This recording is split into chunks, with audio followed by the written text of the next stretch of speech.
Welcome back, dear friend, to the Shady Whispers podcast. Join me in this episode for the enchanting conclusion of our journey through the whimsical world of Alice's adventures in Wonderland.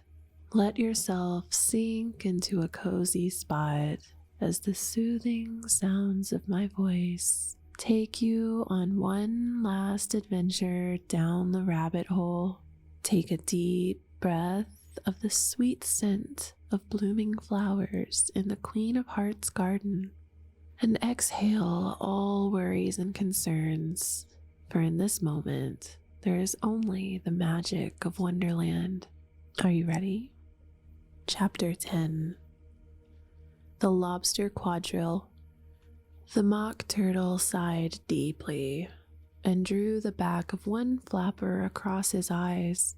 He looked at Alice and tried to speak, but for a minute or two, sobs choked his voice. "Same as if he had a bone in his throat," said the Gryphon, and it set to work shaking him and punching him in the back.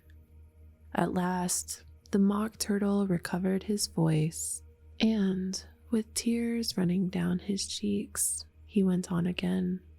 "You may not have lived much under the sea." "I haven't," said Alice.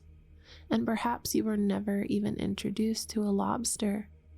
Alice began to say, "I once tasted," but checked herself hastily and said, "No, never." "So you can have no idea what a delightful thing a lobster quadrille is." "No, indeed," said Alice. "What sort of dance is it?" "Why," said the Gryphon, "you first form into a line along the seashore." "Two lines," cried the Mock Turtle. "Seals, turtles, salmon, and so on. Then, when you've cleared all the jellyfish out of the way—" "That generally takes some time," interrupted the Gryphon. "You advance twice, each with a lobster as a partner," cried the Gryphon. "Of course," the Mock Turtle said. "Advance twice, set to partners. Change lobsters and retire in the same order," continued the Gryphon. "Then, you know," the Mock Turtle went on, "you throw the lobsters," shouted the Gryphon with a bound into the air, "as far out to sea as you can. Swim after them," screamed the Gryphon. "Turn a somersault in the sea," cried the Mock Turtle, capering wildly about. "Change lobsters again," yelled the Gryphon at the top of its voice.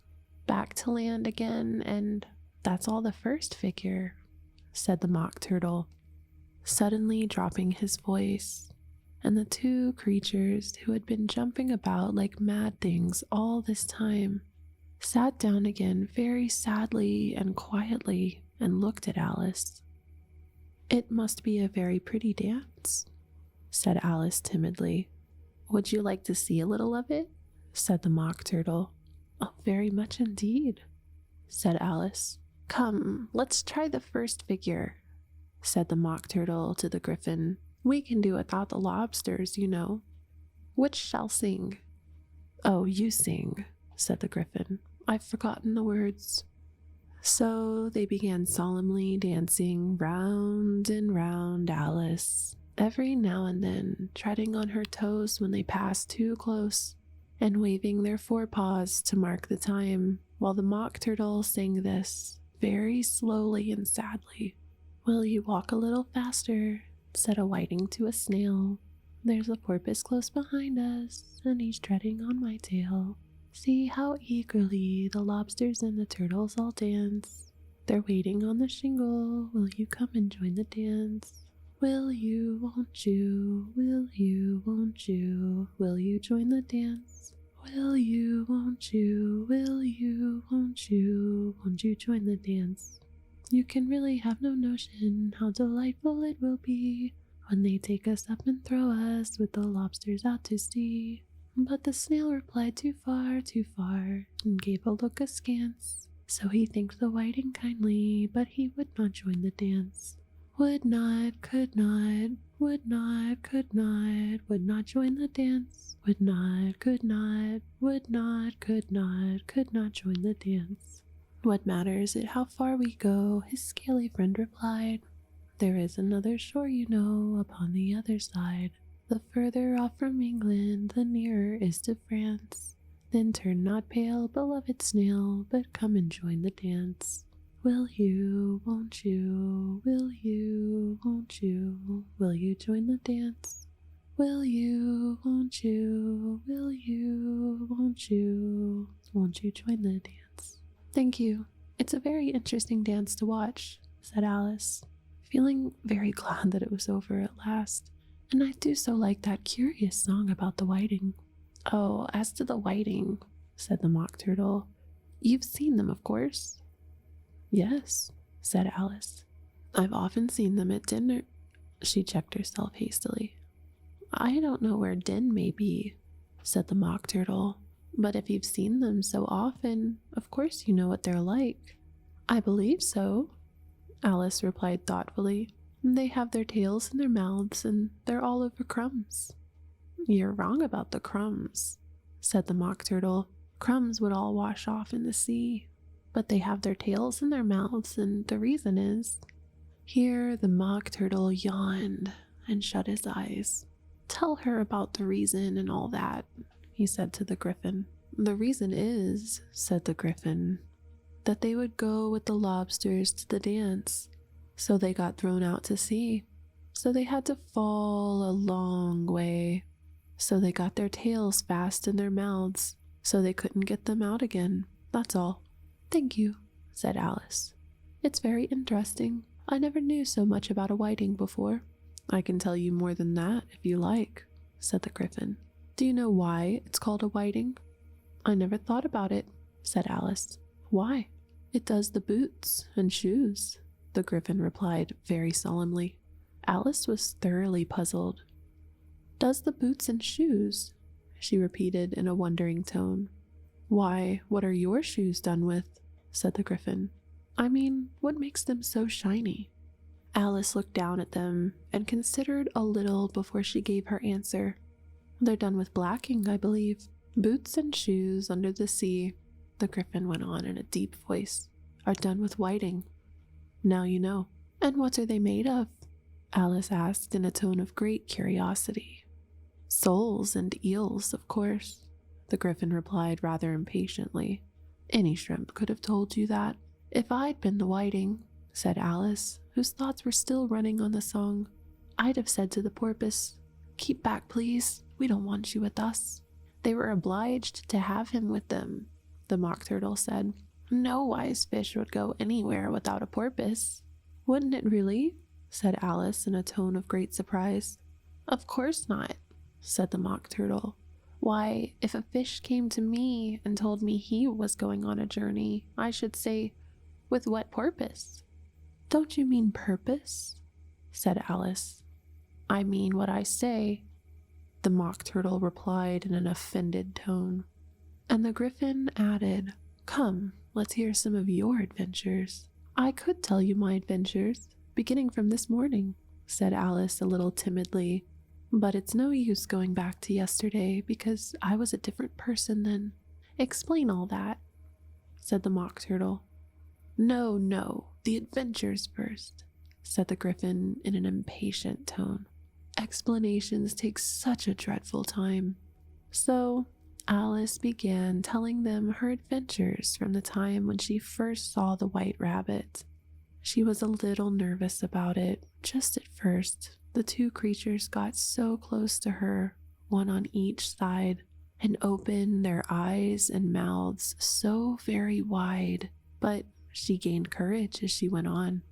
Her listeners were perfectly quiet till she got to the part about her repeating, "You are old, Father William," to the caterpillar, and the words all coming different. And then the Mock Turtle drew in a long breath and said, "That's very curious." "It's all about as curious as it can be," said the Gryphon. "It all came different," the Mock Turtle repeated thoughtfully. "I should like to hear her try and repeat something now. Tell her to begin." He looked at the Gryphon as if he thought it had some kind of authority over Alice. "Stand up and repeat, 'tis the voice of the sluggard," said the Gryphon. "How the creatures order one about and make one repeat lessons," thought Alice. I might as well be at school at once." However, she got up and began to repeat it, but her head was so full of the lobster quadrille that she hardly knew what she was saying, and the words came very queer indeed. "'Tis the voice of the lobster," I heard him declare. "You have baked me too brown, I must sugar my hair." As a duck with its eyelids, so he with his nose trims his belt and his buttons and turns out his toes. Later editions continued as followed.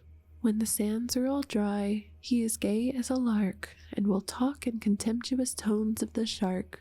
But when the tide rises and sharks are around, his voice has a timid and tremulous sound." "That's different from what I used to say when I was a child," said the Gryphon. "Well, I never heard it before," said the Mock Turtle, "but it sounds uncommon nonsense." Alice said nothing. She had sat down with her face in her hands, wondering if anything would ever happen in a natural way again. "I should like to have it explained," said the Mock Turtle. "She can't explain it," said the Gryphon hastily. "Go on with the next verse." "But what about his toes?" the Mock Turtle persisted. "How could he turn them out with his nose, you know?" "It's the first position in dancing," Alice said, but was dreadfully puzzled by the whole thing and longed to change the subject. "Go on with the next verse," the Gryphon repeated impatiently. "It begins, 'I passed by his garden.'" Alice did not dare to disobey, though she felt sure it would all come wrong, and she went on in a trembling voice. "I passed by his garden and marked with one eye how the owl and the panther were sharing a pie." Later editions continued as followed. "The panther took pie crust and gravy and meat, while the owl had the dish as its share of the treat. When the pie was all finished, the owl, as a boon, was kindly permitted to pocket the spoon, while the panther received knife and fork with a growl, and concluded the banquet by—" "What is the use of repeating all that stuff?" the Mock Turtle interrupted. "If you don't explain it as you go on, it's by far the most confusing thing I ever heard." "Yes, I think you'd better leave off," said the Gryphon, and Alice was only too glad to do so. "Shall we try another figure of the lobster quadrille?" the Gryphon went on. "Or would you like the Mock Turtle to sing you another song?" "Oh, a song, please, if the Mock Turtle would be so kind," Alice replied so eagerly that the Gryphon said in a rather offended tone, "No accounting for tastes. Sing her turtle soup, will you, old fellow?" The Mock Turtle sighed deeply and began in a voice choked with sobs to sing this. "Beautiful soup, so rich and green, waiting in a hot tureen. Who for such dainties would not stoop? Soup of the evening, beautiful soup. Soup of the evening, beautiful soup. Beautiful soup, beautiful soup. Soup of the evening, beautiful, beautiful soup. Beautiful soup, so rich and green, waiting in a hot tureen. Who for such dainties would not stoop? Soup of the evening, beautiful soup. Soup of the evening, beautiful soup. Beautiful soup, beautiful soup. Soup of the evening, beautiful, beautiful soup. Beautiful soup, who cares for fish, game, or any other dish? Who would not give all else for two? Pennyworth only of beautiful soup. Pennyworth only of beautiful soup. Beautiful soup, beautiful soup. Soup of the evening, beautiful, beautiful soup." "Chorus again," cried the Gryphon, and the Mock Turtle had just begun to repeat it when a cry of "The trial's beginning" was heard in the distance. "Come on," cried the Gryphon, and taking Alice by the hand, it hurried off without waiting for the end of the song. "What trial is it?" Alice panted as she ran, but the Gryphon only answered, "Come on," and ran faster, while more and more faintly came, carried on the breeze that followed them, the melancholy words, "Soup of the evening, beautiful, beautiful soup." Chapter 11. Who Stole the Tarts? The King and Queen of Hearts were seated on their throne when they arrived, with a great crowd assembled about them, all sorts of little birds and beasts, as well as the whole pack of cards. The knave was standing before them in chains, with a soldier on each side to guard him, and near the king was the white rabbit with a trumpet in one hand and a scroll of parchment in the other. In the very middle of the court was a table with a large dish of tarts upon it. They looked so good that it made Alice quite hungry to look at them. I wish they'd get the trial done, she thought, and hand round the refreshments. But there seemed to be no chance of this, so she began looking at everything about her to pass away the time. Alice had never been in a court of justice before, but she had read about them in books, and she was quite pleased to find that she knew the name of nearly everything there. "That's the judge," she said to herself, "because of his great wig." The judge, by the way, was the king, and as he wore his crown over the wig, he did not look at all comfortable, and it was certainly not becoming. And that's the jury box, thought Alice. And those 12 creatures, she was obliged to say creatures, you see, because some of them were animals and some were birds. I suppose they are the jurors. She said this last word 2 or 3 times over to herself, being rather proud of it, for she thought, and rightly too, that very few little girls of her age knew the meaning of it at all. However, jurymen would have done just as well. The 12 jurors were all writing very busily on slates. "What are they doing?" Alice whispered to the Gryphon. "They can't have anything to put down yet before the trial's begun." "They're putting down their names," the Gryphon whispered in reply, "for fear they should forget them before the end of the trial." "Stupid things," Alice began in a loud, indignant voice, but she stopped hastily, for the rabbit cried out, "Silence in the court!" And the king put on his spectacles and looked anxiously around to make out who was talking. Alice could see, as well as if she were looking over their shoulders, that all the jurors were writing down "stupid things" on their slates, and she could even make out that one of them didn't know how to spell stupid, and that he had to ask his neighbor to tell him. "A nice muddle their slates will be in before the trial's over," thought Alice. One of the jurors had a pencil that squeaked. This, of course, Alice could not stand, and she went round the court and got behind him, and very soon found an opportunity of taking it away. She did it so quickly that the poor little juror, it was Bill the lizard, could not make out at all what had become of it. So after hunting all about for it, he was obliged to write with one finger for the rest of the day, and this was of very little use, as it left no mark on the slate. "Herald, read the accusation," said the king. On this, the white rabbit blew 3 blasts on the trumpet, and then unrolled the parchment scroll and read as follows. "The Queen of Hearts, she made some tarts, all on a summer day. The Knave of Hearts, he stole those tarts, and took them quite away." "Consider your verdict," the king said to the jury. "Not yet, not yet," the rabbit hastily interrupted. "There's a great deal to come before that." "Call the first witness," said the king, and the white rabbit blew 3 blasts on the trumpet and called out, "First witness." The first witness was the Hatter. He came in with a teacup in one hand and a piece of bread and butter in the other.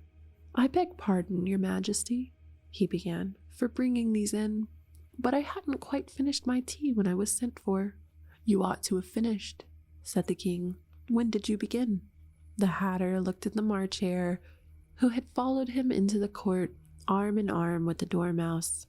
14th of March, I think it was," he said. 15th, said the March Hare. 16th, said the Dormouse. "Write that down," the king said to the jury, and the jury eagerly wrote down all 3 dates on their slates, and then added them up and reduced the answers to shillings and pence. "Take off your hat," the king said to the Hatter. "It isn't mine," said the Hatter. "Stolen?" the king exclaimed, turning to the jury, who instantly made a memorandum of the fact. "I keep them to sell," the Hatter added as an explanation. "I've none of my own. I'm a Hatter." Here the queen put on her spectacles and began staring hard at the Hatter, who turned pale and fidgeted. "Give your evidence," said the king, "and don't be nervous or I'll have you executed on the spot." This did not seem to encourage the witness at all.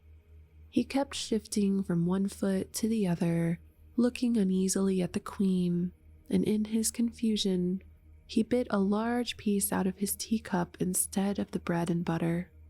Just at this moment, Alice felt a very curious sensation, which puzzled her a good deal until she made out what it was.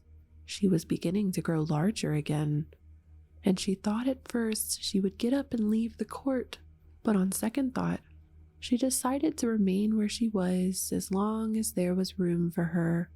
"I wish you wouldn't squeeze so," said the dormouse, who was sitting next to her. "I can hardly breathe." "I can't help it," said Alice very meekly. "I'm growing." "You've no right to grow here," said the dormouse. "Don't talk nonsense," said Alice more boldly. "You know you're growing too." "Yes, but I grow at a reasonable pace," said the dormouse, "not in that ridiculous fashion." And he got up very sulkily and crossed over to the other side of the court. All this time, the queen had never left off staring at the hatter, and just as the dormouse crossed the court, she said to one of the officers of the court, "Bring me the list of the singers in the last concert," on which the wretched hatter trembled so that he shook off both his shoes. "Give your evidence," the king repeated angrily, "or I'll have you executed whether you are nervous or not." "I'm a poor man, your majesty," the hatter began in a trembling voice, "and I hadn't begun my tea, not above a week or so, and what with the bread and butter getting so thin, and the twinkling of the tea—" "The twinkling of what?" said the king. "It began with the tea," the hatter replied.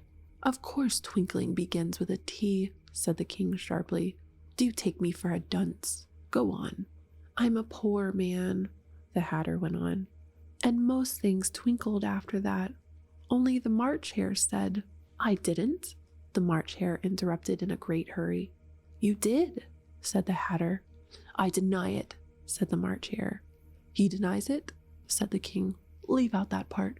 "Well, at any rate, the dormouse said," the hatter went on, looking anxiously round to see if he would deny it too. But the dormouse denied nothing, being fast asleep. "After that," continued the hatter, "I cut some more bread and butter." "But what did the dormouse say?" one of the jury asked.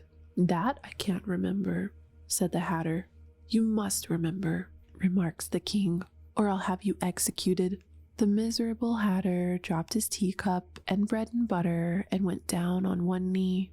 "I'm a poor man, your majesty," he began. "You're a very poor speaker," said the king. Here, one of the guinea pigs cheered and was immediately suppressed by the officers of the court. As that is a rather hard word, I will just explain to you how it was done. They had a large canvas bag which tied up at the mouth with strings. Into this they slipped the guinea pig head first and then sat upon it. "I'm glad I've seen that done," thought Alice. "I've so often read in the newspapers, at the end of trials, there was some attempt at applause which was immediately suppressed by the officers of the court, and I never understood what it meant till now." "If that's all you know about it, you may stand down," continued the king. "I can't go no lower," said the hatter. "I'm on the floor as it is." "Then you may sit down," the king replied. Here the other guinea pig cheered and was suppressed. "Come, that finishes the guinea pigs," thought Alice. "Now we shall get on better." "I'd rather finish my tea," said the hatter, with an anxious look at the queen, who was reading the list of singers. "You may go," said the king, and the hatter hurriedly left the court without even waiting to put his shoes on. "And just take his head off outside," the queen added to one of the officers, but the hatter was out of sight before the officer could get to the door. "Call the next witness," said the king. The next witness was the duchess's cook. She carried the pepper box in her hand, and Alice guessed who it was even before she got into the court by the way the people near the door began sneezing all at once. "Give your evidence," said the king. "Shan't," said the cook. The king looked anxiously at the white rabbit, who said in a low voice, "Your Majesty must cross-examine this witness." "Well, if I must, I must," the king said with a melancholy air, and, after folding his arms and frowning at the cook till his eyes were nearly out of sight, he said in a deep voice, "What are tarts made of?" "Pepper, mostly," said the cook. "Treacle," said a sleepy voice behind her. "Collar that dormouse," the queen shrieked out. "Behead that dormouse. Turn that dormouse out of court. Suppress him. Pinch him. Off with his whiskers." For some minutes the whole court was in confusion, getting the dormouse turned out, and by the time they had settled down again, the cook had disappeared.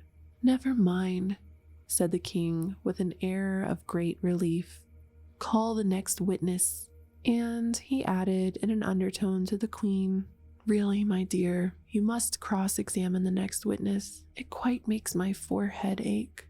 Alice watched the white rabbit as he fumbled over the list, feeling very curious to see what the next witness would be like, for they haven't got much evidence yet.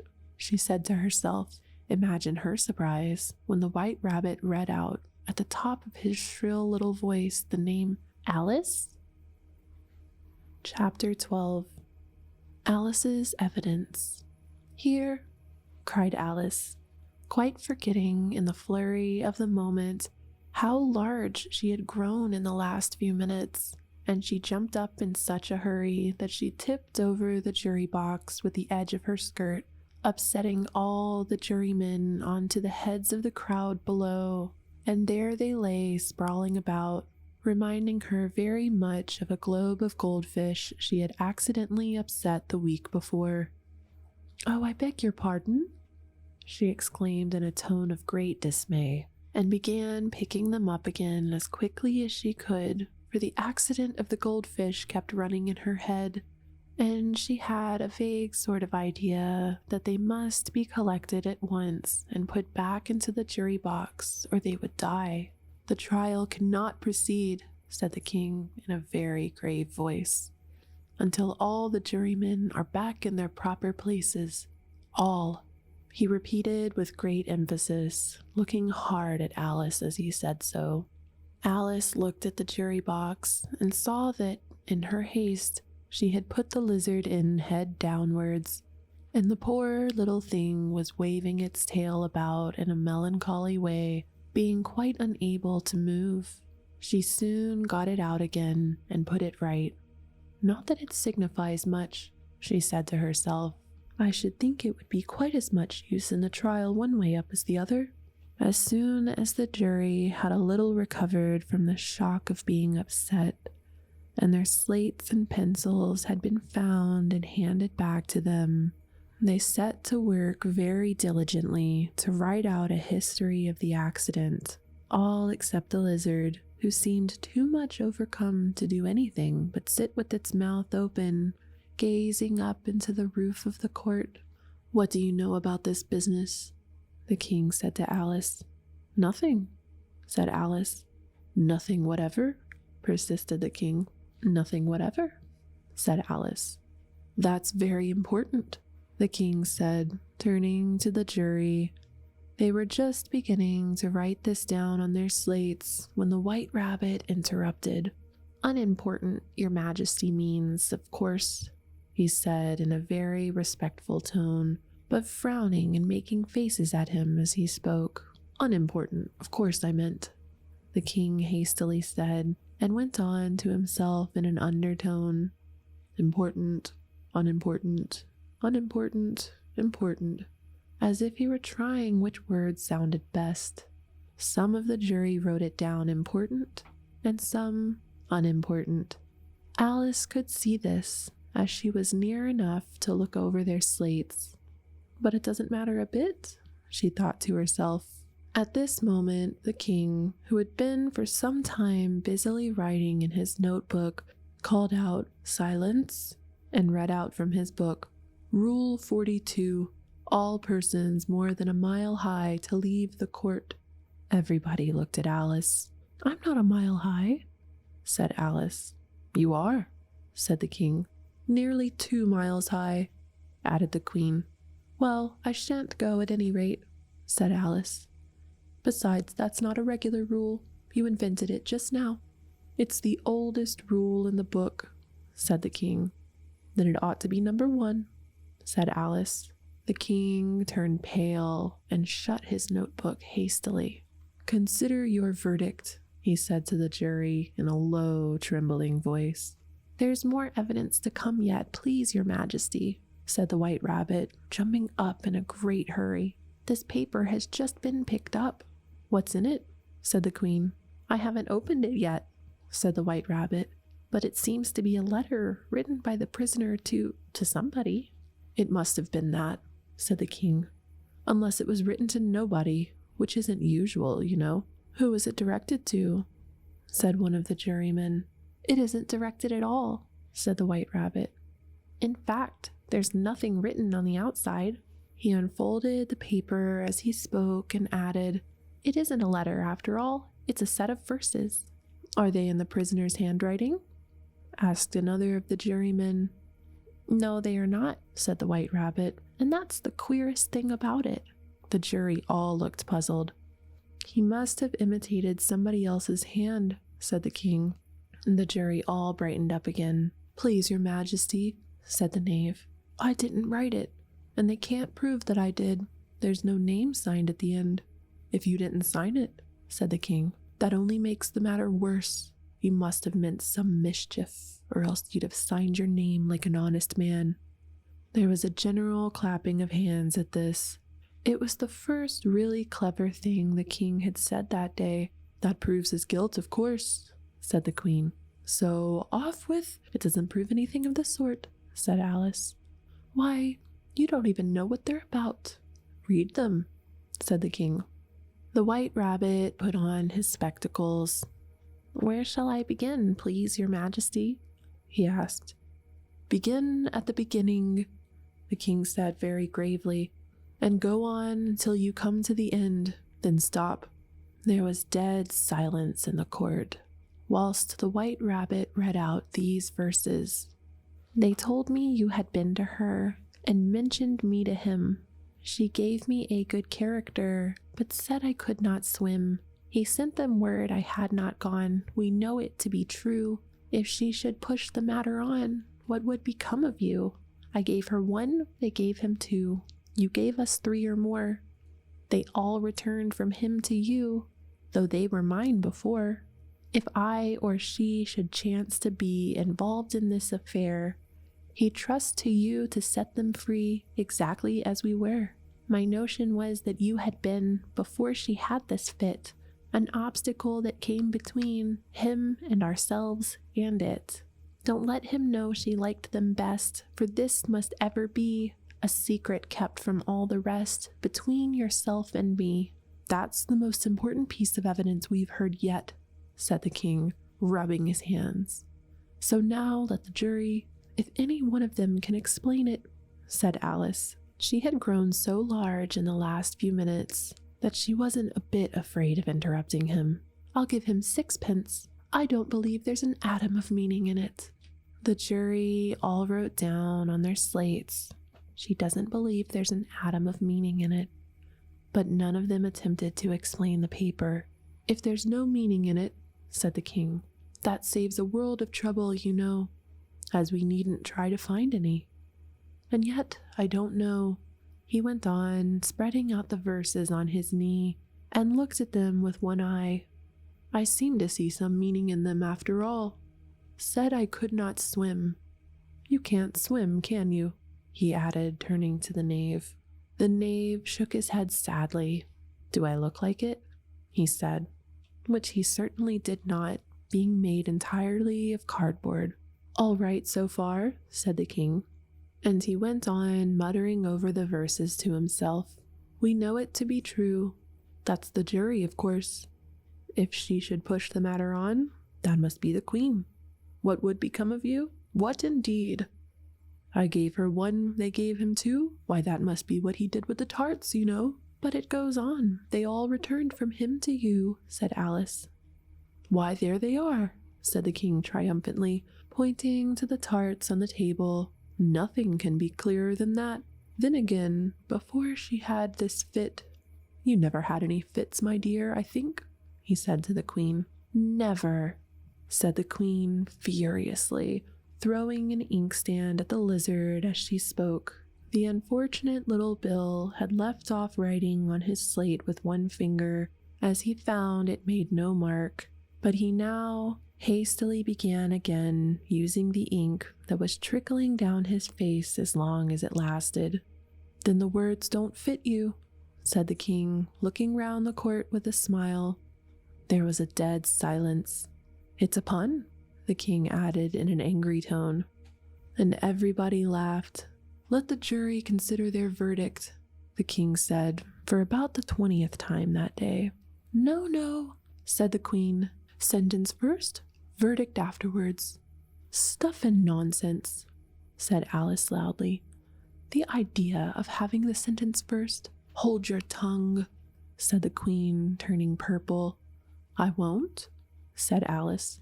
"Off with her head," the queen shouted at the top of her voice. Nobody moved. "Who cares for you?" said Alice. She had grown to her full size by this time. "You're nothing but a pack of cards." At this, the whole pack rose up into the air and came flying down upon her.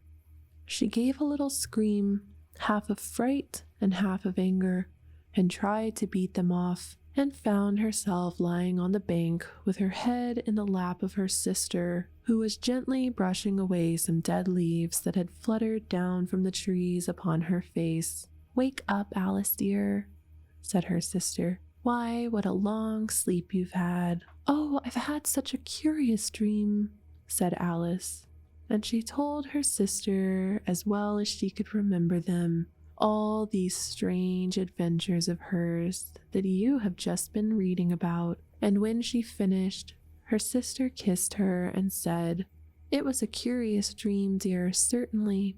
But now run into your tea, it's getting late." So Alice got up and ran off, thinking while she ran, as well she might, what a wonderful dream it had been.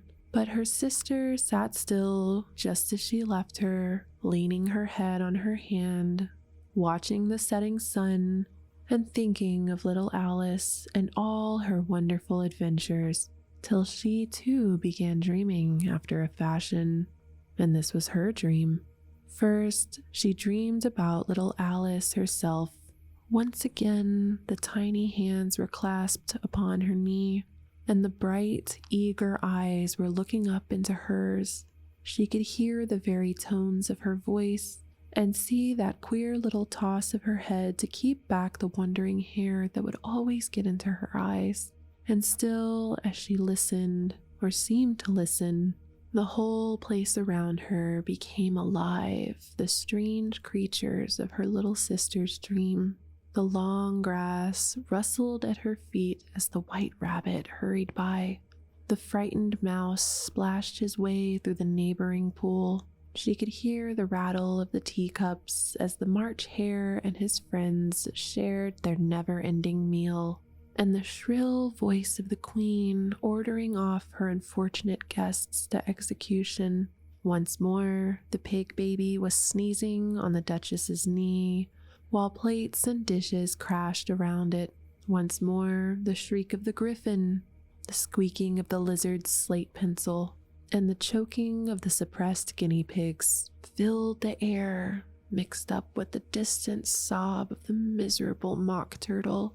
So she sat on, with closed eyes, and half believed herself in Wonderland, though she knew she had but to open them again and all would change to dull reality.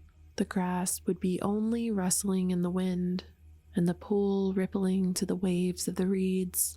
The rattling teacups would change to tinkling sheep bells, and the queen's shrill cries to the voice of the shepherd boy, and the sneeze of the baby, the shriek of the Gryphon, and all the other queer noises would change, she knew, to the confused clamor of the busy farmyard.